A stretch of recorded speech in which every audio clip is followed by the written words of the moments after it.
আসসালামু আলাইকুম রহমতুল্লাহ। প্রিয় দর্শক ভাইরা, তামিম বাইক গ্যালারির পক্ষ থেকে মোহাম্মদ আলী আকবর বলছি। আজকে যে বাইকটার কন্ডিশন রিভিউ দিব, এইটা হলো হুন্ডা এসপি শাইন 2021-এর মডেল, 2022-এর রেজিস্ট্রেশন।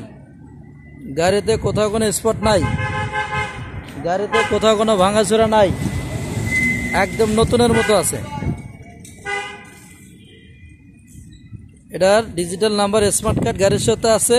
প্রথম মালিক উত্তরা বিআরটিআর নাম্বার। এটার আমি দাম চাচ্ছি 1,18,000 টাকা। এটার দাম চাচ্ছি আমি 1,18,000 টাকা। দর্শক ভাইরা, যারা ভিডিও দেখে আসবেন তাদের জন্য অবশ্যই ডিসকাউন্ট থাকবে তামিম বাইক গ্যালারির পক্ষ থেকে ইনশাল্লাহ। যারা ইউটিউব, ফেসবুক এবং টিকটক থেকে যারা দেখে আসবেন তাদের জন্য অবশ্যই ডিসকাউন্ট থাকবে। আমার লোকেশন উত্তরা 14 নম্বর সেক্টর, 10 নম্বর 44 নম্বর হাউস। ঠিক আছে দর্শক ভাইরা, এটা একটু দেখি কত কিলো রান করছে। আসলে মানুষের মধ্যে তো ক্যানভাস করতে পারি না, তো কী দিয়ে বুঝাতে পারি না। এটা চলছে 16,777 কিলোমিটার। ঠিক আছে দর্শক ভাইরা, আজকে এবং থাকবে ইনশাল্লাহ। তামিম বাইকের সাথে থাকার জন্য সকল ধন্যবাদ। আসসালামু আলাইকুম।